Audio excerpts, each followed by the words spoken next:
being number 10 on our list, the Red Hood from Batman the Brave and the Bold. In the episode Deep Cover for Batman, this version of the Joker exists on Earth 23 and sports, well, a red hood. Although his face is mostly obscured, we do catch a glimpse of a few features that can basically confirm that the Joker is under the hood. His trademark grin, pale skin, and a bit of green hair show that this Joker is actually supporting Batman in the fight against evil. After fighting off some bad guys, Red Hood Joker actually thanks Batman and hopes he can return the favor. Sure enough, in the very next episode, Game Over for Owlman, they team up and defeat Owlman, who had previously impersonated Batman and ruined his reputation. This instance with the Red Hood proves that if Batman and the Joker could find a common enemy, they might be able to keep fighting crime together and maybe even bring the Joker out of his insanity. But we all know that this isn't always the case with the Joker, just in this list. Okay, 9th on our list goes to John Doe Joker from Batman the Telltale series. In this storyline, Batman is actually committed to Arkham Asylum after being drugged and influenced to attack Oswald Cobblepot. There, he runs into a couple pretty bad prison inmates who you can bet were imprisoned by Batman himself. So who saves him from this encounter? A sympathetic, insecure version of Joker known as John Doe. What's cool about this Joker is that since he's appearing in a Telltale series, you get to control if this version of the Joker stays good or not. As we all know, most interpretations of the Joker show an outcast who feels slighted or abandoned in some way by society. So in this storyline, this Joker, although initially good, can go dark real fast if you choose to treat him poorly. If you choose to treat him like a friend and trust him throughout the game, he'll eventually help to take down the agency, putting his life on the line in the process. But if you choose to treat him like a tool to get what you need, he will pick up on it and start to adopt homicidal tendencies. Man, this dude is sensitive. 8th on our list is from a Batman Captain America crossover, where this version of the Joker teams up with Red Skull. I know, not very heroic yet, but just wait. In a page that has become something of a meme in comic book culture, the Joker is shown learning that Red Skull is actually, in fact, a Nazi. And when Red Skull tries to equate Nazism to Joker's own evil ways, the Joker actually says, "I may be a criminal lunatic, but I'm an American criminal lunatic." He then sprays Red Skull with some kind of green poof in an attempt to kill him. Later in the comic, the Joker actively seeks out to kill Red Skull, stating that he's actually planning on helping Batman put him in a cell for the rest of his life. So yeah, although this heroic version of Joker isn't necessarily an alternate version of the supervillain, he is an iteration of the Joker that draws a line in the sand on his own limits to what is too evil, even for the crazed clown prince himself. Okay, 7th on our list goes to the Joker's Wild Jokers. Yes, that's plural. For those of you who aren't already familiar with Tangent Comics' Joker's Wild, this storyline features a modern version of reporter Lori Lamaris, who fights crime with her two other Joker teammates, student Mary Marvel and entrepreneur Christy Xanadu. These three Jokers are up against a big foe in this storyline on Earth 9, facing off against an evil tyrant Superman. So yes, these versions of the Joker are actively seeking out evil and fighting against it. Although it doesn't turn out so well when the tyrant Superman ends up torturing and eventually killing Mary. Christie's whereabouts remain unknown and Laurie's in prison for 10 years. When she gets out, she decides not to take up the Joker costume again and instead continues under the identity of Manhunter. But for that brief period, the world was introduced to one of the most unique, heroic alternate versions of Joker on our list, and we're better off for it. At number 6, we go to Earth 3. First appearing in countdown number 32, Jackie, a struggling stand-up comedian, eventually assumes the title of the Jokester and becomes known as something of a hero to Gotham. Much like other versions of Joker, Jackie has been bullied his whole life and is getting sick of it. So when Jackie witnesses Owlman kill the owner of the Last Laugh comedy club, he decides enough is enough. With Harley Quinn as his manager, he changes his act to focus on ridiculing Owlman. By doing this, he becomes a kind of hero to Gotham, which had also become kind of tired of Owlman's tyranny. But only when Harley Quinn is killed and Jackie's mouth is sliced open in the classic Joker way, he assumes the identity of the Jokester. Jackie, aka the Jokester, although having lost all of his sanity, still dedicates his life to ridiculing and humiliating Owlman. Owlman is a pretty brutish vigilante assuming a role on Earth 3 as a supervillain, so the Jokester's efforts are absolutely known as being heroic. and that's why he belongs on our list. Number 5. Future State. One of the more recent alternate versions of Harley Quinn comes from the Future State reality, which might in ways end up partly our DC main continuity future, but will also likely diverge in enough ways that it'll be considered different. So now this is kind of an alternate reality. Even though before we were promised this would be the main reality. Lies! Lies! I mean, we already know that it's going to be different in the world of Batman, especially because of how the Bat-centric Fear State event went down. In regards to Harley Quinn from Future State, here we see Harley acting more as a hero, who is forced to team up with the Magistrate and Jonathan Crane, formerly the Scarecrow, to help them capture some of Gotham's most deadly and brutal criminals and serial killers. And I gotta say, Harley Quinn's pretty good at it actually. She crushes it. Number 4. Criminal Sanity. In Criminal Sanity, Dr. Harleen Quinzel starts out as a psychiatrist who is forever changed when the Joker murdered her roommate. Stealing her medical books in the process, he used the knowledge within to become, as he saw it, an artistic serial killer, tormenting his victims with what he had learned. Harleen herself became focused and obsessed on catching the Joker. She ends up joining up with the GCPD, but inevitably leaves when she feels that they are incapable of catching and stopping the Joker permanently, choosing to strike out on her own instead in order to do so. Although, that'll probably be in a part 2 to this story. Kinda ends open-ended, hoping we get more of this. While she definitely does have a darker side in this comic and in this continuity, she ultimately is working to catch the killer known as the Joker instead of joining him. So I think we can definitely consider her to be a hero, even though she's kind of obsessive. Number 3. Prime Earth. Since the Batman animated series version of Harley Quinn is technically the original, Prime Earth Harley Quinn, oddly enough, kinda counts as an alternate. This version of Harley is currently an ally of the Bat family and operates more as a vigilante in Gotham than a criminal. Currently, this is probably the most heroic version we have seen of Harley Quinn in the main continuity of the comics. Harley operates almost as a Batman sidekick following the events of Joker War, and even during that event, if it wasn't for Harley, Batman actually might not be alive today.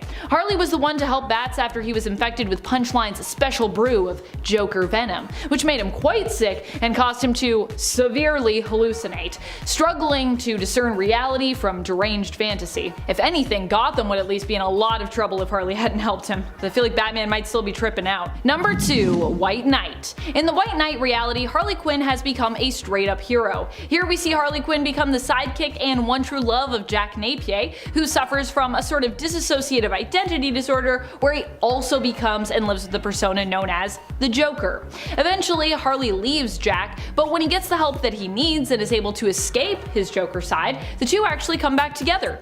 Batman in essence becomes the antagonist of this story, having gone too far when it comes to his mission to put a stop to crime. And it is Jack and Harley who are forced to do something to put a stop to Batman's crusade. In the end, Jack dies, succumbing once more to the darkness of his Joker persona. Batman ends up in prison, and in White Knight Presents Harley Quinn, we follow Harley, who ends up teaming up with the GCPD to catch a criminal, becoming part consulting psychological criminal profiler and part straight up vigilante, doing it all while also working to protect her 2 babies, her pet hyenas that is, and her 2 twin human babies, her children with Jack, conceived before his demise. Number 1. Injustice. While initially Harley started out as kinda one of the baddest of bads in this universe, she does inevitably end up becoming one of the best when it comes to heroes. So good, in fact, she even ends up joining up with the Justice League. Harley Quinn in Injustice by the end is 100% a hero and ends up allied with Batman when it comes to the split between Bruce and Clark Kent, aka Superman. Superman of course goes on to become a fascist tyrant and pretty much the villain of this narrative, who rules with an iron fist, where Batman fights for the freedom of heroes and for the freedom of the world, believing that even if people choose to be criminals, they should ultimately get to make that choice themselves. Harley too agrees, believing that people should be given the choice to choose, and like in her case, believes they should also be given the opportunity to possibly change. Because, you know, Harley used to be a criminal and now she's more of a hero. Number 10. Shriek. That time Carnage almost killed Shriek, more specifically. If you are unfamiliar with her, she is a villain who can generate sonic beams, which she harnesses to create sonic blasts. And there's a weird little series where Deadpool and Carnage face off, called simply Deadpool vs. Carnage. In that series, Shriek and Carnage are an item. I know, pretty ick. also weird considering her sonic sound abilities. In the series, Deadpool tracks Carnage when he notices a pattern in Cletus's seemingly random murders that he's been committing. Deadpool seems to be the only one who can connect the dots and figure out that Carnage is behind it all and even find him. Cassidy is nonplussed about this when Deadpool finds him, but he and his lady love manage to escape. However, the second time Deadpool finds them, Wade is able to manipulate Cassidy into thinking that his actions are not his own, but fated, and that everything is connected. This frustrating line of thought results in Cassidy lashing out and ultimately fatally wounding Shriek. Granted, he thinks that she is Deadpool at the time, but the actions are his own. And he doesn't even seem super beat up about it anyways. More focused on the lack of chaos in his life instead. Sad face. Number 9. Saves the girl. During the Axis event, Carnage has his moral compass reversed, forcing him to want to become a good guy and deal with having a conscience surrounding all the crimes he has committed. This leaves us to explore Cletus and Carnage in a hilarious new way, where he is trying to behave well, but doesn't really know how. In Axis Carnage issue 1, we see him dealing with his inner turmoil when he attempts to save a woman from 2 men he assumes are accosting her. He punches one so hard that his eye flies out of its socket, and the other one he dismembers, cutting off his hand. The woman does not thank Carnage though, to his surprise. She is angry. She claims that she is a prostitute and that Carnage has just injured her pimp, leaving Carnage to decide that she must be one of the bad guys too, but one who deserves to just be knocked out with a light punch. He pats himself on the shoulder for punching her but not knocking out any of her eyes. However, onlookers label him as a villain for hitting a girl. I mean, it was an effort at least, Carnage. Number 8. Marquis Radu and the Microverse. In one storyline, Carnage ends up in the Microverse, promised he will get a whole Microverse to kill in exchange for his assistance. However, when he finds out that he is actually being tricked into being used to help create an army of Carnages for the villain Marquis Radu to use, he turns on his villainous allies and murders them in cold blood, and then tries to take the fight to Marquis. Unfortunately, Carnage isn't really able to stop the villainous plans, but he is able to control his copies and escape the Microverse, only to be confronted and defeated by the true heroes back on Earth and locked up once more. However, the fact remains that while he is still a villain at the time, he even kidnaps a reporter named Katie and taunts her the whole while, referring to her as his biographer. He still manages to take out some of the bad guys along the way. Carnage doesn't like to be messed with, and it doesn't matter what side you are on. If you cross him, you're dead, even if you're a bad guy. Number 7. Fights the Wizard. Okay, so he might not be fully aware of this, but he still almost completely destroys the Wizard after he tracks Carnage down to the maximum security prison he's being kept in. Wizard frees Carnage but discovered that Cletus had been lobotomized and is behaving unreasonably. Carnage refuses to join the Wizard's frightful four and instead furiously attacks him. He almost kills him a few times, but unfortunately the Wizard's minions, namely Ulysses Claw, stop Carnage. Once restrained, the Wizard performs a blood transfusion to attach the Carnage symbiote to a new host, whom he will be able to influence with his mind control. After this is successful, he blows up a secret lair and with it Cletus. Nice try at rebellion though, Carnage. Number 6. Stops a bank robbery. Back to the events of Axis when Carnage is trying on the hero look. During the series, he also kidnaps Alice Gleason, a reporter, and implores her to teach him how to be a good person. When the two notice a bank robbery in the midst, she encourages Carnage to stop it. He does, but in the process, causes a fire. Carnage considers this a good thing as it will prevent anyone from stealing any of the money. But Alice does not consider it such a good thing. He reluctantly puts the fire out, but hey, he did stop the bank robbery. Alright, at number 5 we've got Loki, Sorcerer Supreme. I know what you're thinking, this dude is a huge antagonist to Doctor Strange. What about him is heroic? Well, his motivations first of all are to protect Earth. He just decides that Strange doesn't have what it takes to wield that title and get the job done. This version of Loki does knock Doctor Strange out cold and cause some other problems, but he ends up teaming up alongside Doctor Strange against the Void. They end up locking him in the Sanctorum and they finish up the job, and after this, Loki reveals his deceptions to Doctor Strange and even hands over the title of Sorcerer Supreme, finally humbling himself. A little bit. And he apologizes for Bat's death before leaving Strange to his business. Some heroic deeds were done in this team battle with Doctor Strange in classic Loki fashion. Okay, at number 4 we have Kid Loki. This time, Loki has taken the form of a young trickster named Serure, living in Paris. In Thor number 617, Thor comes to find him, a mission that Thor deems essential to the future of Asgard, and when he meets up with Serure, the kid tries to evade him, but eventually gives in. And the memories start flooding in. All those times when Loki turned on everyone, made things worse, got people killed with his trickery. All these memories had made their way into this poor kid's dreams. But dreams they were not, as he begins to age rapidly back into an older version of himself. But it isn't entirely his original self, but a version of him with a calmer, more sensitive demeanor. And what a day this kid had, because also by the time they reunite with the other allies of Asgard, Loki is now pretty much a full-grown man, and Thor endows him with the position of King of Asgard. Not everyone is psyched about this decision though, given Loki's traitorous past. Even Odin loses it on him, but Thor knows that his brother has changed, and he seems to be right, because Loki really comes through in their first skirmish, fighting for the glory of Asgard, battle cries and all. At number 3, we have Loki from the original Sin series. This version of Loki, much like the others on this list, is still antagonistic in many ways, but redemption can be found in even the simplest of heroic deeds. Although a future version of Loki is sitting somewhere in his usual smug mood, overseeing the events unfolding in this story, the Loki I'm talking about is Loki in female form, who comes through as a sort of Deus Ex Machina in a giant battle to save Asgard. When Thor is in battle against the 10th Realm's fleet, Loki returns right in time and destroys the whole fleet herself, saving her brother. And not only that, but she retrieves Odin, the Allfather, who has been missing up until that point. This version of Loki comes through for the family on this one, choosing her kin over Loki's usual obsession of status. She's still kind of snarky, but hey, heroism isn't about how you carry yourself, it's about what you do, right? Maybe. At number 2, we've got Time Traveler Loki from the Disney Plus series. This version of Loki is considered heroic because when he's confronted with the knowledge of the concept of variance by the Time Variance Authority, he actually decides that he can choose to be good over evil. This is partly due to Mobius showing him that his past actions were what actually led to his own mother's death. He cries tears of joy when he sees visions of himself from alternate realities where he's made amends with his father Odin and brother Thor. I mean, we all know that's what he's always ever wanted, but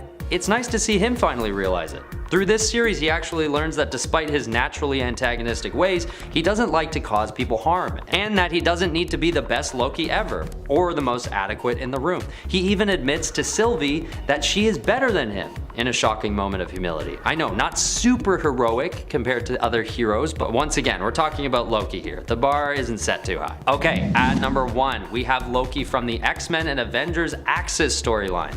In this arc, all of the heroes are hit with an inversion spell that renders them all into opposite versions of themselves.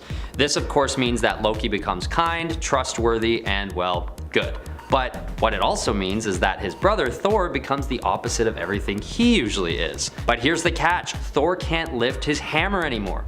So as he's tracking down Loki and being super mean at the same time, like just borderline owes him an apology, Loki surprises everyone, even himself, as he lifts Thor's hammer. He then swings it while saying something super epic and takes out his brother. It's an awesome, heroic moment for Loki, who's always otherwise in his brother's spotlight. I mean, it's still sort of sad that he had to be totally inverted by a spell to reach that potential, but nonetheless, this is an undoubtedly epic turning point for a version of Loki that is, in his essence, a hero, just until that spell wears off. In at number 10, helps the Justice League. Back in 2003, there was an episode of the Justice League titled A Better World, wherein which Lex Luthor becomes the President of the United States. After he kills the Flash though on an alternate world, Superman takes revenge by killing Luthor, but following that, the Justice Lords come in and take over the world. After they make contact with the Justice League, their next target becomes Earth. The Lex Luthor of the television show's Prime Reality is still viewed as a criminal, but Superman actually asks for his assistance in taking down the Justice Lords. Lex then uses this device called the Energy Disruptor that ultimately renders the Justice Lords powerless, which is pretty remarkable when you think about it, and on top of saving the planet, he also agrees not to use the device on the Justice League. How nice of him. In at number 9, liberated slaves. Grant Morrison's Final Crisis brought in the villain Libra, who sought to take back society by reforming the secret society of supervillains. Try saying that 5 times fast. In doing so, Libra creates a team of evildoers bigger, badder, and more dangerous than ever ever before. Together they planned a whole host of evil activities for their team-building workshop, which included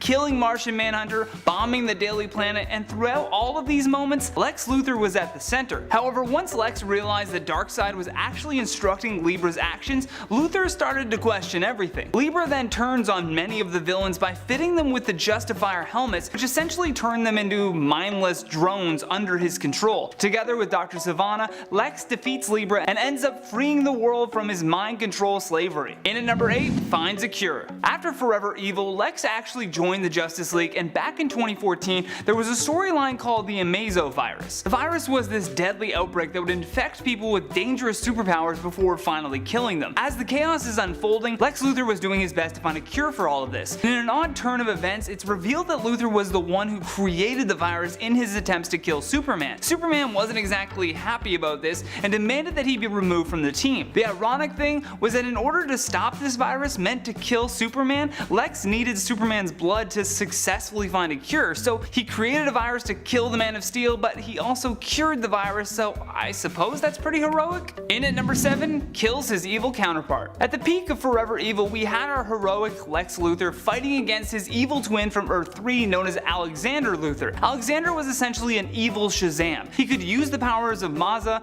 to steal others' powers to kill his enemies. Both Deathstorm and Bizarro were killed by Alexander, and then he set his sights on Lex. Lex Luthor had the brilliant idea though of using the fact that they sound the same against the evil Luthor. Using his own voice, he calls down the lightning to rip away all of Maza's powers. Now being nothing more than a mere mortal, Lex was able to kill Alexander before he could get his powers back. Again, saving the day. In at number 6, he rebuilt Gotham. In the event known as Cataclysm in 1998, a massive earthquake had struck the city of Gotham, wiping out most of the city. The government made the tough decision to just abandon Gotham and lock it down. What was left in its wake was dozens of villains running rampant in the city, and the Dark Knight being the only source of heroism left to save the remaining citizens. Now introduce Gotham's savior, Lex Luthor. Due to the incredible resources that Luthor's company LexCorp has, he was able to come in and rebuild the city in a very short period of time. This act of kindness made people across America really start to love Lex Luthor, and ultimately it's what boosted his career as a politician. Okay, at number 5, we have pre-radicalized Magneto from issue 161 of Uncanny X-Men. In a set of flashbacks, Professor X brings us back 20 years to when he was introduced to Magnus, aka Magneto. This version of Magneto appears to be caring and not yet troubled by his twisted philosophies that later dictate his questionable actions. In this flashback, which takes place near the end of World War II, we see Professor X and Magnus trying to rehabilitate a young woman who had once been a prisoner in Dachau, infiltrating her mind and trying to free her from a catatonic state. This effort seems to be one of good nature on the part of Magneto and shows an alternate version of him that is protective and concerned. He saves Charles and the young girl from a cave, collapsing it on Baron von Strucker and levitating them to safety. Of course, this is soon muddled up by a conversation that he had with Professor X regarding philosophies of mutants and where they inevitably disagree. They end up arguing and Magneto flies away with a bunch of gold they just found together. Well, you know, it was nice while it lasted, right? Okay, at number 4 we have Magneto from X-Men Legacy. We find ourselves in a world where mutant kind is at risk of extinction. An army of Sentinels have made it their duty to exterminate all mutants, another common enemy that Magneto and the X-Men decide to face together. In issue number 237, Magneto is depicted without his typical costume and super jacked, facing off against a convoy of Sentinels sent to finish off the last remaining mutants. He fends them off the best he can, protecting Cable and a young new mutant, Hope, classic, who is just that to the mutant cause, the only hope they had left. You see what they did there? Anyway, in this epic confrontation with the Sentinel Horde, Magneto gets a one-up on them when he reveals that the asteroid they're fighting on had been built by himself, and it had been built out of,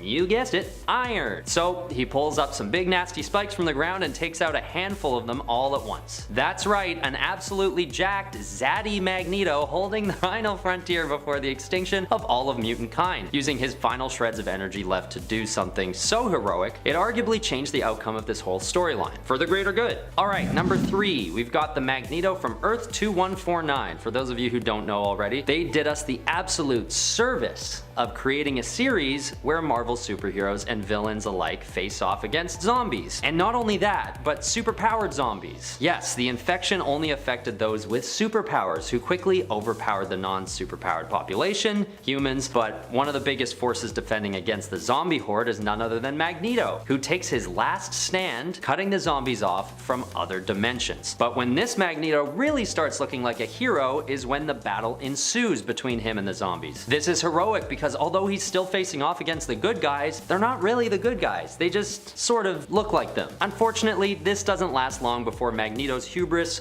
once again gets the best of him, and while he's bragging, he gets snuck up on and torn to pieces by Zombie Hulk and Zombie Thor. But once again, it was good while it lasted. Number 2 goes to Magneto from the Age of Apocalypse universe, where he dedicates his efforts to going back in time and preventing his friend Charles Xavier's death. In a world where the extremely powerful supervillain Apocalypse reigns over America, Magneto sends Nightcrawler, Colossus, Kitty Pryde, and Gambit to find ways to protect humans from a genetic war that he knew was looming. That's right, he was protecting humans in this reality, seemingly going against his usual resentful philosophies that couldn't allow for coexistence. Once his mission succeeds and the original Marvel universe is restored, Magneto turns to Apocalypse and tears him apart. This arc ends with Magneto reunited with his wife and son, standing along a Charles Xavier who is once again alive and well. And with Apocalypse gone for good, all was right in the world, at least for that time. And it was all thanks to the leadership and heroic actions of this alternate version of Magneto. At number 1, we have Magneto from Magneto Testament. This is not a light read.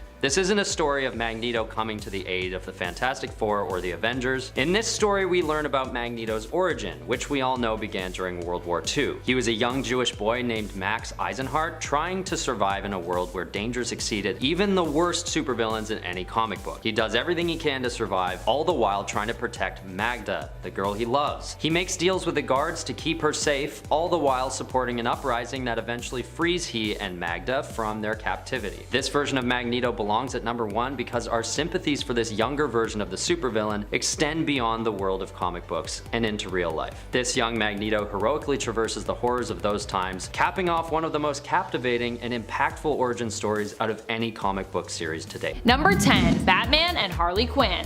While technically the version of Harley Quinn from the animated universe could be considered her original and therefore her main version, this depiction of her at least hails from a DCAU film instead of where she originally appeared, in the Batman animated series. In the animated film Batman and Harley Quinn teams up with Batman and Nightwing, who are hesitant to turn to her for assistance, but really have no other choice when it comes to finding out where Poison Ivy is, as she and the Floronic Man threaten all of humanity.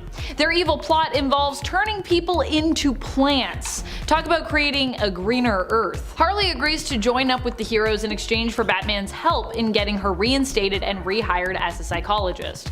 And technically this film, I don't even know if we know it's part of the general animated universe, so it actually could be separate from that continuity as well.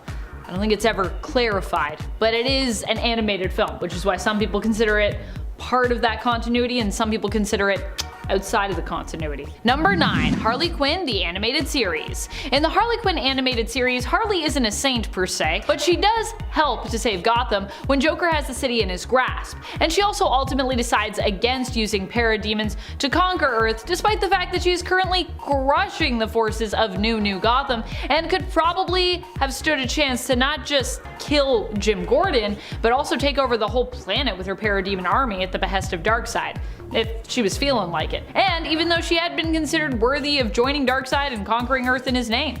Granted, this was also because Poison Ivy stopped her, but hey, you know, maybe in this reality it's these two women together to bring out the good in one another. Maybe that's also why they make a great romantic couple. Of course, Harley does still classify herself as a villain in this reality and aims to be an even bigger, badder one than her ex the Joker initially, but I inevitably think Harley Quinn still skews more reluctant hero or anti-hero in this universe, even if she might not label herself as such. Even if she's kind of in denial about it, I still see this Harley as a more heroic than villainous version overall. A little bit of chaotic hero, basically. Chaotic good, that's Harley Quinn. And friends, before we move on to this next spot, if you are loving this list and you want more Harley Quinn alternate lists, or you just want more heroic alternate versions of villains lists, which sure we could do a few more of those, be sure to let us know by giving this video a thumbs up. Number 8, Black Label Harley Quinn and the Birds of Prey. In the DC Black Label limited series Harley Quinn and the Birds of Prey, Harley is out for revenge after her and the gang of Harleys, Coney Island home, the Dreamin' Seaman, is is burned to the ground when Big Tony forgets to keep up payments to their criminal mortgage lenders. Harley is headed back into downtown to try and deliver some payback, but also has to dodge the birds of prey and Officer Renee Montoya, who are working together to prevent her return for her own safety. And the Joker, who would very much like to endanger his ex, Harley Quinn's safety. In the process, Harley Quinn helps the GCPD to apprehend the Joker, manages to steal all his and other criminals' stolen loot that is in his care, and hands it over to the police, which I'd say are some pretty heroic actions, even though they weren't really the main focus of Harley's visit per se. While this is a story that could fit in with Harley's main continuity narrative, and which I think some people have attributed to that narrative, at least during a certain time in her life, maybe a little few years ago maybe, I usually assume most of Black Label comics are kind of out of continuity, and therefore kind of like Elseworld tales that exist in their own pocket universes. So for me at least, this is an alternate tale. Number 7. Old Lady Harley. Old Lady Harley is a version who exists in a DC alternate future created to parody Marvel's Old Man Logan universe. Here, Harley Quinn as an old lady ends up leaving NYC, but is dragged back to it years later by Red Tool. Tool brings her back to her old pal Tony, who has had her brought back because, well, they need her help. Brainiac 5 attacked the Earth a while ago, creating this kind of apocalyptic wasteland that we're in. However, the gang of Harleys were able to fend him off. Shortly afterward, though, they turned on one another, vying for ownership over NYC and dividing up into the gangs of Harleys, who divided up rulership of New York between them. It has finally come down to this final battle, where the winner takes all, and to avoid things getting messy, Harley has been called in to put a stop to this fight, save the Harleys from each other, and win the benevolent rulership of NYC, because obviously Harley would be the best person to rule it. Harley succeeds, of course, and uploads a copy of her consciousness to Cy's old cyborg head, since he himself is dead and not really using it anymore. Using that tech, she's able to guide the Harleys and protect New York, even when she isn't there, freeing her up physically to get the hell out of Dodge and continue on her own adventures. Number 6. DCEU. In the DC Extended Universe, their cinematic universe, we are introduced to a version of Harley Quinn played by Margot Robbie. While Harley definitely has a bad side here, she is also a villain with redeeming qualities. She is smart, capable, strong, and generally she's pretty lucky. The problem mainly with Harley in this universe, as we learn in David Ayer's Suicide Squad, is her attachment to the Joker. And we see that when she finds herself free of him, she ends up on a more reluctant path that leans more towards anti-hero than just straight up villain. Sure, Harley is still at times selfish, but it's clear that she cares about the general well-being of those who, like her, struggle to find a place to belong. In Harley Quinn and the Birds of Prey, she ends up uniting the powerful heroic group of women known as the Birds of Prey, and turning the DCEU version of thief Cassandra Cain into her own young protege after saving her life, or helping to save her life at least. She fights to defeat the baddies and help save the day, and then she goes on to prove just how noble she can be once again in James Gunn's The Suicide Squad. And at number 5, Batman R.I.P. Batman R.I.P. was a 2008 story arc that featured a criminal group called the Black Glove, who wanted to kill Batman, of course, and also destroy everything that he loved and valued. How vindictive. The Black Glove was pretty terrible overall. They would meet once a year and bet on a life and death struggle that involved a third party. They're essentially a group of wealthy and corrupt individuals that include dictators and politicians. They even once tried to summon the demonic bat god Barbatos and blame the ritual on Bruce's dead parents. Harsh. Anywho, they made a dire mistake. They invited the Joker to team up with them, and the Joker, in true unpredictable fashion, after a dinner party where he felt he was disrespected by them, decides, meh, screw these guys, I want to take down bats myself, so I'm gonna sabotage your attempts. He allows for Batman to override the security locks in Arkham Asylum to trap the members of the organization inside the famous facility. The whole thing actually kind of reads that he wanted to play the Black Glove the entire time. Even uses the excuse that he can't go out and fight Batman personally because his nails are still drying. Gotta take care of those nails. That's something I do not do. So while this one is heroic in the sense that he managed to keep Bruce safe, which is kind of his running motif in many of these heroic acts to be honest, it still seems a tad manipulative and self-centered. But really, that's kind of the best we can hope for when it comes to Joker being a hero. And at number 4, Batman Europa. In 2015, DC published Batman Europa, a miniseries that was initially announced back in 2004, penciled by Jim Lee. Set in Berlin, Batman discovers that he is dying from something called the Colossus virus, with only a week to live. He also learns that he is not the only person infected with the virus. The Joker, who has also made his way to Germany, is infected too, and the duo end up working together, going on a bit of a road trip around Europe to find out who wants to off them. Riffing off of the pair's unhealthy dependence on one another, a concept that is made quite literal in this story, the Joker ends up helping Bruce find a cure, and the two even learn more about one another as their symptoms worsen. Spoiler alert though, they do end up finding a cure, and the status quo of them being mortal enemies is restored. But imagine if they just decided to be best buds and go around Europe and be all cute together. One can dream. Batman and Captain America. Perhaps one of the most satisfying heroic moves by the Joker was the time that he screwed with Red Skull in a DC Marvel crossover, Batman and Captain America. Set during World War II in an alternate reality, the Cape Crusader and America's Ass team up to take on the Joker and Red Skull, who have also teamed up. But eventually, the Joker has had enough with Red Skull. He is no Nazi, and he realizes that he has been assisting Nazi efforts. As he so eloquently puts it, I may be a criminal lunatic, but I'm an American criminal lunatic. Red Skull captures him in return, but the Joker escapes and even prevents the swastika-wearing villain's attempts to drop a nuke on Washington, D.C. It also appears that he sacrifices himself in the process, seemingly dying during this deed. He may be a notorious villain, but he definitely isn't a Nazi. Even the worst of the worst have standards, people. And at number 2, Dark Knight's Metal. Recently in the main continuity of DC Comics, the Joker helped save the world, and teamed up with Batman to do it. If those statements are a little baffling to you, fear not friends, that is a very rational reaction. But it also means you probably haven't read the Dark Knight's Metal story event. In it, Batman accidentally opens the doors to the dark multiverse in which a demon named Barbados wants to destroy the regular multiverse, and has enlisted the help of several evil alternate Earth versions of Batman, all of which are utterly terrifying. The worst though is this doppelganger group's leader, named the Batman Who Laughs. He's the literal amalgamation of Batman and the Joker, when Batman of Earth -22 killed the Joker and then inhaled a toxin that was released from the Joker's body, which turned him insane and essentially Jokerized him. In the final clash between Batman and the Batman Who Laughs, Batman gets the upper hand by teaming up with the Joker, something that the Batman Who Laughs would have never predicted. He's essentially got the brain of Bruce Wayne and therefore is always prepared for everything, just like Bruce Wayne, making him a particularly difficult foe for Bruce Wayne. It is one of the most impactful heroic Joker moments, since it's not an alternate reality version of him, like some of the other numbers on our list. And he's actually helping Bruce take on one of the most threatening villains to ever find their way into the DC multiverse this century. To be fair, we're still pretty early in the century, but he is still really terrifying. Have you seen him? Have you seen his Robins?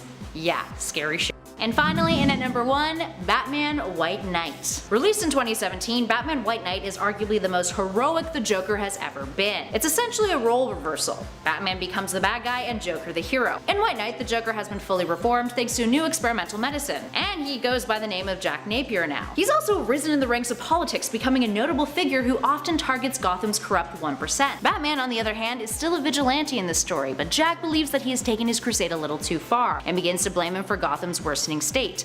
All in all, this is a version of the Joker who actually really cares about the people of Gotham, and is genuine in his efforts to better their lives. Whoa, a little weird, right?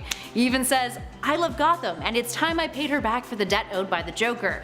The city deserves better than the Joker and better than the Dark Knight, so I'm going to be her White Knight." Oh boy. Starting at number 10, we've got Loki from Thor and Loki Double Trouble. This one isn't quite a standalone heroic character. He's still a trickster, but he has joined up with his brother Thor to reach common goals alongside him, something we're not really used to seeing with Loki. Usually, we see him vying for positions of power, usually at the expense of his heroic brother Thor. But no, in this storyline we see the two brothers facing the same challenges and having each other's backs along the way. They even run into their female counterparts from another reality, and Loki for the most part behaves and actually contributes to their efforts. And at the end of issue 4, we actually see Loki apologize for his behavior, stating how annoying it would be if he were annoying.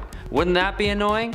Not so heroic in comparison to the heroes we're used to, but in comparison to the Loki we're used to, this toned down, self-aware Loki is definitely a breath of fresh air and belongs on this list. At number 9, we have the MCU Loki, who I'm sure you all know best, which I would argue is at times a heroic version of Loki. Compared to his usual scheming, evil self, the MCU Loki has some moments of heroism, like in Thor: The Dark World when he saves Jane Foster from a black hole. or when he helps defeat the Frost Giants with his brother Thor. Even though, yeah, he did show the giants into Asgard, but he still stuck around to defeat them. Okay, how about when he tries to kill Thanos, huh? He was the biggest threat to all the heroes in that storyline at the time. Seriously though, Loki does come through again when he and Thor have to fight their sister Hela at the end of Thor Ragnarok. He then helps lead the people of Asgard to safety when Surtur is released. Remember, normally this dude is really bad, so seeing even glimmers of heroism out of Loki is enough to put it on the list, I'd say. Okay, at number 8 we've got Classic Loki, a depiction of Loki at an older age from the Disney Plus series Loki. In this storyline, Classic Loki teams up with Kid Loki, and my favorite, Alligator Loki, in a little humble alliance while Alioth continues to pose a threat to Loki, 1/130 and Sylvie. But during a final confrontation with Alioth while the rest of the team evacuated to leave Loki and Sylvie to face him alone, Classic Loki decides to sacrifice himself. In a moment of redemption, this older version of Loki creates a full-sized fake replica of Asgard, which distracts Alioth. This leaves Loki, 1/130 and Sylvie to enchant the evil being while Classic Loki is himself swallowed up and killed by the monstrosity. Perhaps in his older age, Loki was able to take a step out of his typically self-serving tendencies and do something pretty heroic for the good of others. Yeah, number 7 we've got Sylvie Laufeydaughter, a female variant of Loki. Now, Sylvie is still by all means a Loki, so she still has self-serving tendencies and maybe some narcissism, but she by no means wants to be in control or rule over anything. She even rejects the purpose of the Loki we know, rejecting his offers for them to work together. She's only concerned about one thing: revenge. To her, the Time Variance Authority Agency is bad because they took everything away from her when she was a child, and now her one goal is to make them pay. So, once again, we're left with a version of Loki that may be driven by some of the wrong motivations like narcissism, anger, hatred, but I think her motives are justified and understandable. She just wants her life to be normal, as it was when she was a kid, which is something a lot of us can relate to. So in the grand scheme of Loki's usual messy motives, this is definitely a heroic version of the God of Mischief. I mean, who doesn't love a good revenge story? At number 6, we have Loki Laufeyson from Earth 22260. This reality is basically the same as the typical story from Earth 616, our Earth, except Odin is killed by Laufey in the final battle. On Earth 22260, Loki is a kind soul who has a very healthy perspective towards his brother Thor, whether or not Thor sees things the same. After Odin is killed by Laufey, Thor is kidnapped, leaving this alternate version of Loki to use his influence to help defeat his biological father, Laufey. He befriends another prisoner named Freya, who ends up leaving the planet with him to try to rebuild on Asgard. But they're found out and a big battle ensues. In this battle, Loki actually kills Laufey, ending his reign of terror for good, and then escapes back to Earth. There he starts a new life with the Vikings of Scandinavia and tells a fake story of his past. Number 5, Squid. Carnage handily saves a family and takes out the supervillain, Squid, and all without even causing any casualties. He leaves the villains strung up for Spider-Man to find, with a little note saying the baddies were left courtesy of your friendly neighborhood Carnage. A sort of dreadful thought, a friendly neighborhood Carnage. Ugh. This of course happens during the Axis event as well, where Carnage is striving towards being a hero, which confuses Spider-Man as much as it confuses Carnage and everyone else, including the family he saved. Number 4, Sin Eater. I really love the Carnage Axis series. If you haven't read it, you really should. It's only 3 issues long and ends with Carnage taking out the Sin Eater and saving Alice. How does he do it? Carnage lets the Sin Eater feast on all of his sins. This allows Sin Eater to grow in both size and power, and makes Cassidy feel lighter, absolved. But he was holding on to one last sin, which pushes Sin Eater over the edge and kills him. The sin is that Cletus immensely enjoyed all of the murder, mayhem, and carnage he was involved in. The Sin Eater was also confronted by Carnage right before he was about to kill Alice, Carnage's sort of weird love interest in the series, who is a sin-filled reporter that Carnage mistakes for a good person. Even though he saved her, she attempts to kill Cassidy by shooting him, but he regenerates. He interprets this betrayal as Alice leaving him with one last lesson, that he cannot be attached to other people, or he puts them at risk, and that to be a hero, he must work alone. Number 3. Red Skull and the Sentinels. Sounds like a crazy band name. On this point, I'm going to talk about where Carnage joins a team to save the world. I know, shocking. Magneto recruits him to help stop Red Skull, who has Sentinel technology which is programmed to destroy anyone with heroic intentions. At first, Carnage expresses that he doesn't care about the world, who he feels has betrayed his loyalty to Chaos. He feels he has lost his way, and that Chaos is not real. In Carnage's opinion, the world has lied to him. Magneto offers the idea that in order to redeem himself, Carnage should then in fact join the team and save the world. What could be more unpredictable, more chaotic, than him working to save the world? And so Carnage joins a team of supervillains who work together to stop the Sentinels. Number 2. Cover-up. After the Battle of Manhattan and the events of Axis, which turned some supers bad and some villains good, Carnage and his noble crew of once villains decide to take the blame for the villainous hero's actions, despite the fact that in this scenario, he and his team were actually the good guys. He makes a statement claiming that he and his villainous teammates were actually to blame, that they had manipulated the hero squad to behave the way they did. He also claims that they're making the statement because they don't want the heroes to steal any credit for the mayhem. He dubs the supervillain team the Axis of Evil, saying it all to help the heroes redeem themselves, save face, and return to their jobs of protecting the Earth. Probably the noblest thing Carnage has ever done. Number 1. Saves the world. Apocalypse and the inverted supers are working to set off a gene bomb. It counts down, threatening to explode and destroy everyone within its radius who does not possess the mutant X gene. Fortunately, Spider-Man is able to get to it before it explodes and tries to disarm the bomb, but he can't figure it out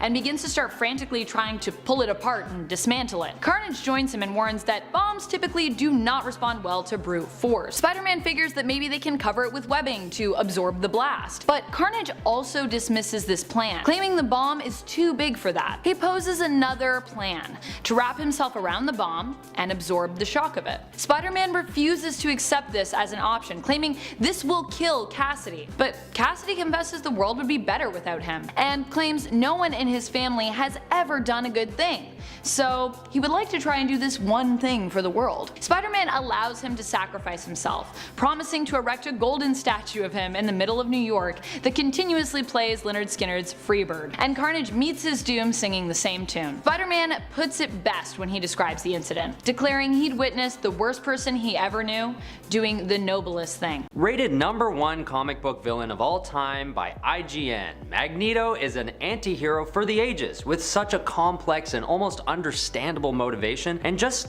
some of the simplest, coolest powers out of any super mutant. He's just one of my personal favorites. But today we're not talking about the Magneto we all know. We're talking about the alternate versions of Magneto when he appeared as a hero and had the readers or the viewers actually rooting for him. Number 10, we have Magneto from Earth 9997 or Earth X. In this arc, the governments of the world enlist Sentinels to round up all the mutants they could find and put them into quarantine camps. This angers Magneto, who sees mutants as his brothers, and he knows he can't just fight against the Sentinels there and then because they're immune to his powers. So instead, he tricks them into following him to the Savage Land, where he knows the air was thick with iron, meaning he could manipulate it to defeat the Sentinels. So with that plan in effect, Magneto uses this advantage to construct Sentinel City with the help of the robots and has his former lackey Toad endowed as an honored citizen, which is pretty nice of him as well, if I do say so. Down the line, when Absorbing Man tries to absorb the entire island of Manhattan, Magneto unleashes an all-out assault using his Sentinel army to defend New York. He fails, but at least he tried. So saving his entire race, trying to save New York, and being nice to Toad, I think it's fair to say that this version of Magneto acted heroically with some pretty dang good intentions. Number 9 on our list comes from the Secret Wars storyline, where the X-Men turn to Magneto as an ally to help defeat the Beyonder. In this reality, there is a common enemy for superheroes and Magneto to face together. This isn't done without some friction though, as the good guys still hold things against him. In fact,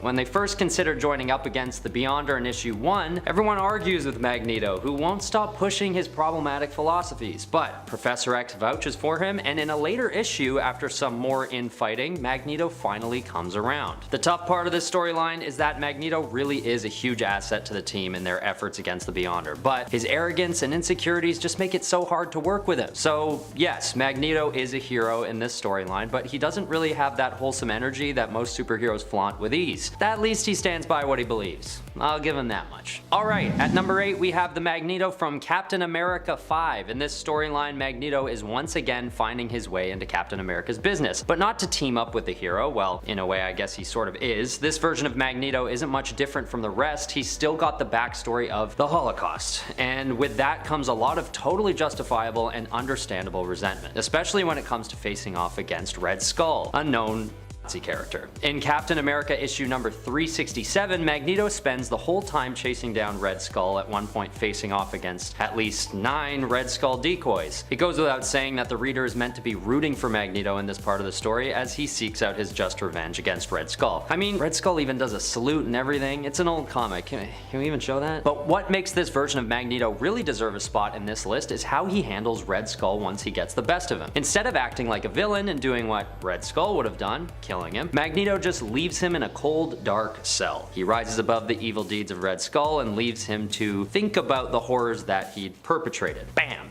Take that, Red Skull. That was a satisfying and definitely heroic moment for Magneto. Alright, let's move on to number 7 with a newer X-Men storyline, Dawn of X. In this storyline, which only came out in February 2020, Magneto is once again coming to the aid of the mutants of Professor Xavier's school. This comic series tells the story of Professor X trying to build the first mutant civilization on an island called Krakoa, which is actually an effort that Magneto could get on board with, considering his strong convictions for equal rights for all mutants. Right off the bat in the first issue, we have Magneto showing tenderness towards Cyclops, a typical enemy of his, as they face off against apes with PhDs. Tragically, spoiler alert, Professor X is assassinated and Magneto is in a state of deep mourning for his old friend. And later we see Jean Grey trying to appeal to a depressed Magneto who seems to have forgotten his old grudges against the X-Men. They work together to try and resurrect Professor X, and I'm not going to tell you what happens because this is a new issue and you should read it. But once again, Magneto has found a common thread with the other mutants in this storyline, ending up fighting alongside them rather than against them. Alright, at number 6, it's the Magneto in original Uncanny X-Men, where the supervillain actually comes through a number of times. Firstly, in issue 150, we see him defusing a very serious situation where Russian nukes are headed towards him and others. Although this actually was an attack to prevent Magneto from doing his own evil deeds, he stops a nuclear attack nonetheless, which could arguably have been more detrimental than what he'd have planned. Further down the line in issue 200, there's a trial taking place where Magneto is facing charges against him, but he redeems himself when he saves the courtroom and eventually Professor X again from attacks from the Von Strucker twins, Andrea and Andreas. He ends up protecting Professor X at first from certain death, but loses him at the end of the day, and Professor X's dying wish is for Magneto to take over his school and to guide the new mutants towards greatness,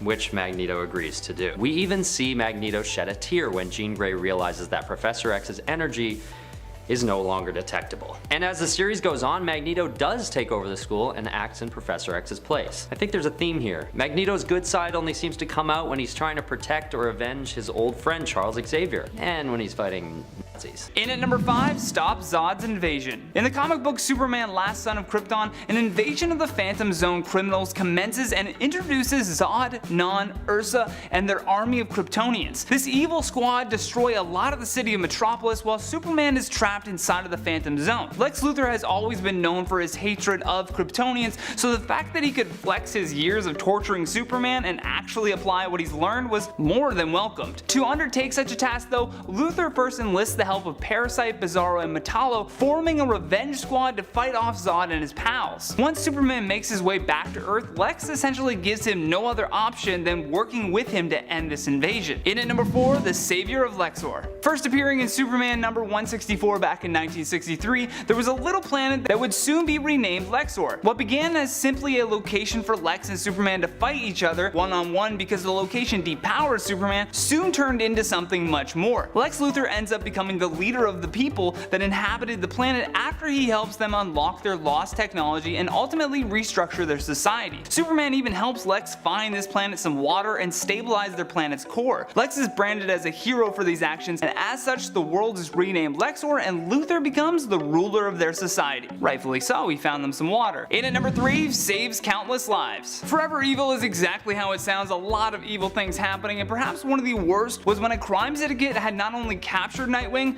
but unmasked him on live television. To make matters worse, when Lex Luthor and Batman finally locate Nightwing, he's being held captive by a contraption called the Murder Machine. Not too much sunshine and hope when you're being held down by something called a murder machine. Originally, the machine was meant to imprison Doomsday, but now strapped to Dick Grayson, it is set to explode unless Nightwing dies. The only option in the eyes of Luthor is to stop Grayson's heart in order to stop the bomb from taking countless lives. Batman, of course, doesn't agree with this approach at all and attacks Luthor for killing his quote-unquote son. But we soon find out that Lex has more control over this matter than we were ever led to believe. After saving everyone and deactivating the bomb, Luthor simply uses his super suit to jolt Nightwing's heart back into working order. So just chill, Batman. Lex Luthor is here to save the day. You can take a break. Sit down. In at number 2, achieves world peace. In Superman Red Son, a world is imagined in which the last son of Krypton lands in Soviet Russia instead of America. In this alternate reality, Superman takes control of the government under Joseph Stalin, creates a utopia out of this empire. On the flip side, Lex Luthor becomes America's leading scientist and plans to take down the Soviets' alien weapon that threatens the safety of the United States. Eventually, Lex Luthor becomes the United States president and leads the charge in fighting the Soviet invasion. Once the American public believes that Lex has defeated the Russian Superman, he establishes his own philosophy of Lutheranism not just in the US, but around the world. In a strange turn of events, life on Earth actually improves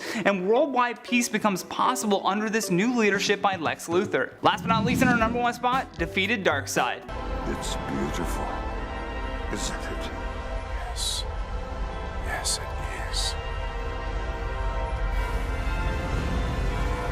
Back in 2006, there was an episode of the show Justice League Unlimited called Destroyer, where Lex Luthor saves the Earth from Darkseid. Before this, Darkseid is leading an invasion with the express purpose of destroying the planet. With the assistance of Metron, Luthor travels to the other side and enters the source to bring the anti-life equation back to Earth. Unbeknownst to Batman and Superman, this anti-life equation is something that Darkseid wanted more than even taking over the Earth. This was the ultimate heroic act by Lex Luthor because not only did he save Superman from certain death, but he gave up his own life just to defeat Darkseid. Starting us off in at number 10, he took down the Penguin. One of the earliest forms of the Joker dabbling in heroics came in 1982's The Brave and the Bold issue 191. The Joker and Batman end up teaming up to figure out who murdered the Penguin on a live TV news broadcast. The Joker is framed for the murder, but here's where the story takes an interesting turn. Batman receives a note from the Joker summoning him to a junkyard to meet up, where the Clown Prince of Crime tells the Caped Crusader that he isn't responsible for the murder after all, and that he's been set up. The two team up, shenanigans ensue, and it's eventually revealed that this was all the Penguin's doing. He faked his own death in order to orchestrate the kidnapping of a high-ranking Catholic official. When they get Penguin, naturally the Joker tries to kill him, to which Batman has to knock him out of the way and then announce their partnership ends there.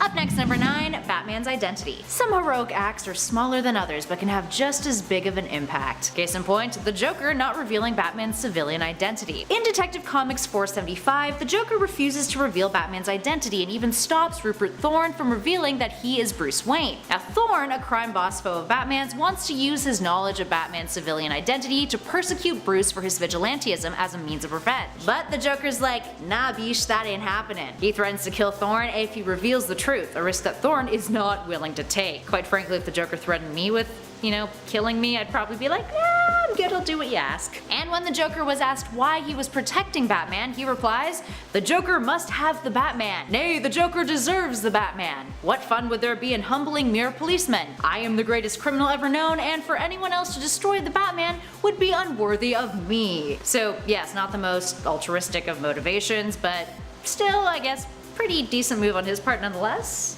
Kind of. In at 8, Oberyn Sexton. After the events of Final Crisis, in which Batman had been sent back in time, Dick Grayson took up the cowl. One of the many investigations he works on involves the El Penitente cartel, but he's got some help in the form of a mysterious informant named Oberyn Sexton, who claims he is an English best-selling crime author and an amateur detective himself. Now over time, we learn that Oberyn is actually the Joker, who is being blackmailed by the cartel, hence why he's helping Grayson. The cartel want him to murder Batman, and that just isn't the way Joker likes to get things done. He does the blackmailing, not the other way around. So he helps the enemy of his enemy despite that enemy also being his enemy. We also learn that the Joker had killed the real Oberyn Sexton and took over his identity, so once again not the most altruistic, more so an act of self-preservation. But hey, baby steps, am I right? And at 7, he paid for Harley's tuition.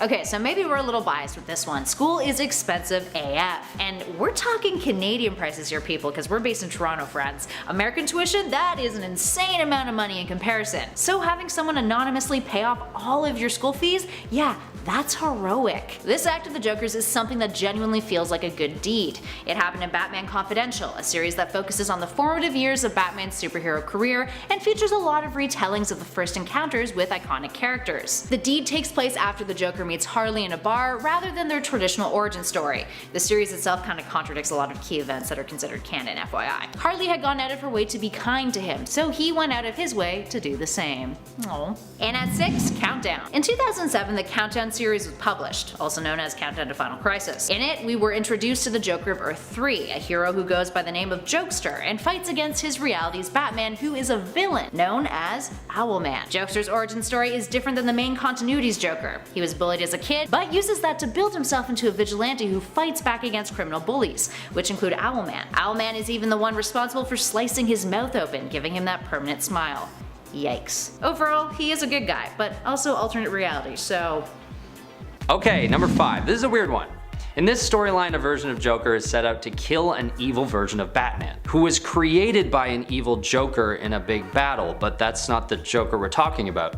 In this unorthodox story of good versus evil, this evil Batman, known as the Bruce, basically has this religious event called the Night of Blood, where he challenges anyone to try and kill him to take on the new role of Batman. And a guy named Joe Collins, who's the leader of a resistance against the Bruce, is brainwashed and becomes the new Joker. Stay with me. So this version of the Joker is heroic because he wants to take down the evil Batman. But what really brings home the heroic aspect to this version of Joker is when he finds Bruce Wayne's Batman costume and sets out, dressed as Batman, to defeat evil Batman. So it becomes Batman under the influence of an evil Joker facing off against a good Joker posing as Batman. I told you it was strange. Number 4, we've got the Joker from Superman Distant Fires. In this universe, a nuclear holocaust has killed off most of the population of Earth, killing many superheroes and supervillains, leaving any survivors without superpowers. One of the sole survivors is Clark Kent, who eventually finds a jungle refuge where a few others have survived, including Wonder Woman, a one-legged Flash, and Joker. What's interesting about this version of the Joker is that the nuclear holocaust was so devastating that it rendered him sane. That and the fact that he'd gone years without Bruce Wayne as his nemesis after Bruce was killed in the nuclear event. I guess in a universe without any good, the evil finds a way to balance itself out. Either way, I think this storyline gets the point across. A nuclear holocaust would be so bad that it would turn Joker good. So let's avoid that. At number 3, we have the Joker from Batman R.I.P. This Joker is not quite as cut and dry heroic as the others so far on this list, but he definitely deserves a spot on the list nonetheless. With the threat of criminal organization the Black Glove looming, the Joker and Batman have a private meeting where the Joker actually warns Batman of the Black Glove's intentions of killing Wayne. What makes this Joker heroic isn't that he's no longer a threat to Batman, but instead that he finds himself with a common enemy to Bruce Wayne. When a member of the Black Glove approaches the Joker to join them, he decides to kill them instead. And not only this, but he places a bet in that moment that Batman will actually rise up and destroy the criminal organization. Although after this, Joker is sort of back to his usual shenanigans as a side threat in this storyline. But for that time being, he was actually helping Batman. Alright, we're almost there. At number 2, we've got another one of these situations where Batman and Joker find themselves with a common enemy, the Batman Who Laughs. Sort of a self-explanatory name, really. This evil version of Batman, sort of a Batman-Joker hybrid, comes from the Dark Multiverse and appears in Dark Knight's Metal. When this evil Batman comes from another dimension, he brings with him the philosophy that Batman's approach is too soft and won't be enough to stop crime altogether. So what does he do? Yep, he gets carried away and kills people, which is something Batman can't stand for, of course. But with this Batman Who Laughs being so unpredictable and volatile, he's proving to be a worthy foe to Batman, who has to approach the Joker for help in taking him down. The Joker's help proves to be worthwhile because since his own actions are equally unpredictable and volatile, he's also able to successfully take down the Batman Who Laughs, solidifying heroic status, at least for that moment in time. Once again, I'm pretty sure the next day he woke up and chose violence against Gotham again, but that's just him, right?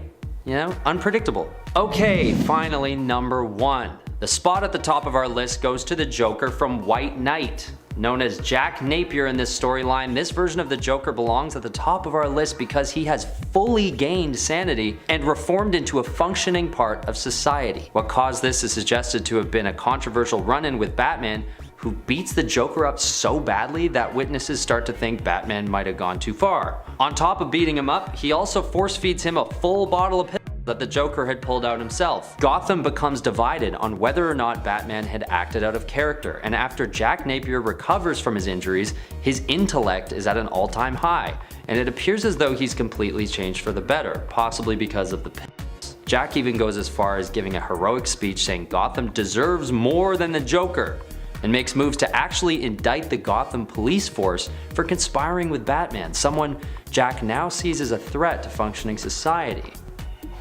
Whether you think the Joker deserves redemption or not, this interpretation of the Joker is the biggest departure from the original villainous Joker that we normally see. His clean look, his reputable character, takes the character and ultimately does a great job of making us stop and think what it is that makes the original Joker what he is.